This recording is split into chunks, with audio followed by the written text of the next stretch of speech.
అంటే క్యాన్సర్ అనేది మన అన్నవాటిలో కానీ స్టమక్లో కానీ చిన్న పేగులు కానీ పెద్ద పేగులు కానీ ప్యాంక్రెస్లో కానీ లివర్లో కానీ జరగడం చాలా కామన్గా చూస్తుంటాం.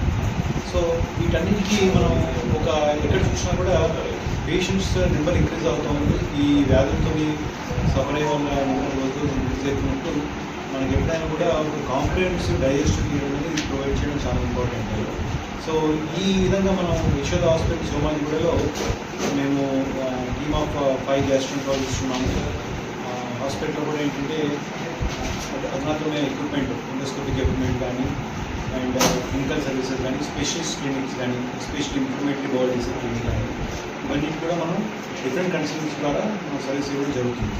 ఇవే కాకుండా we're well supported with other specialities. అంటే గ్యాస్ట్రోంట్రాలజీ ఒక మనం మెడికల్ గ్యాస్ట్రోంట్రాలజీ ఒకటే సరిపోదు అన్నమాట. పేషెంట్స్ సడన్గా సర్జరీ అవసరం పడవచ్చు, సడన్గా ఒక రేడియోలాజికల్ ప్రొసీజర్ అవసరం పడవచ్చు.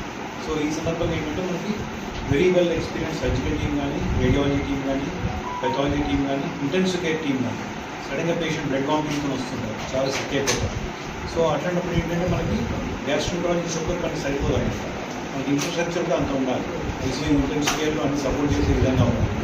ఉన్నప్పుడు ఏంటంటే మనం కూడా గ్యాస్ట్రోంట్రాలజిస్ట్గా ఒక ట్రీట్మెంట్కి జస్టిఫై చేసిన వాళ్ళు అవుతాం. సో ఇవన్నీ చూడడానికి యశోద హాస్పిటల్ సోమాజిగూడలో కాంప్రిహెన్సివ్గా సర్వీస్ ఇవ్వడం జరుగుతుంది. అన్ని రకాలైన మన జీవకోశ వ్యాధులు కూడా సరైన విధంగా డయాగ్నోసిస్ చేసి సరైన పద్ధతిలో ట్రీట్మెంట్ ఇవ్వడం, ఫర్దర్ కాంప్లికేషన్ రాకుండా ఉండడం జరుగుతుంది. ఎండోస్కోపీ సర్వీసెస్ కూడా చాలా అధునాతనంగా పరికరాలు వచ్చాయి. ప్రొసీజర్స్ కూడా చాలా మోడర్న్ ప్రొసీజర్స్ వచ్చాయన్నమాట. ఇంతకుముందు ఏంటంటే మనం ఎండోస్కోపీ అనగానే ఓన్లీ మన అన్నవాహికలు సులభంగా చూసి అల్సర్ డయాగ్నోసిస్ వరకు సరిపోయింది.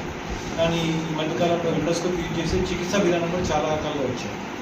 బ్లడ్ వామిటింగ్ అయినప్పుడు అల్సర్ ఉన్నప్పుడు ఫర్ ఎగ్జాంపుల్ దాన్ని క్లిప్స్ చేయడం, బ్యాండింగ్ ద్వారా అన్నవాహికలో నరాలు వాపు వచ్చినప్పుడు దాన్ని బ్యాండింగ్ చేసి ఆ రక్త ప్రసరణ నిర్వహించడం.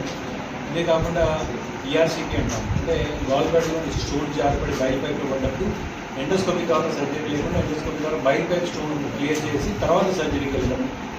అండ్ ఎండోస్కోపిక్ అల్ట్రాసౌండ్ అంటే మనం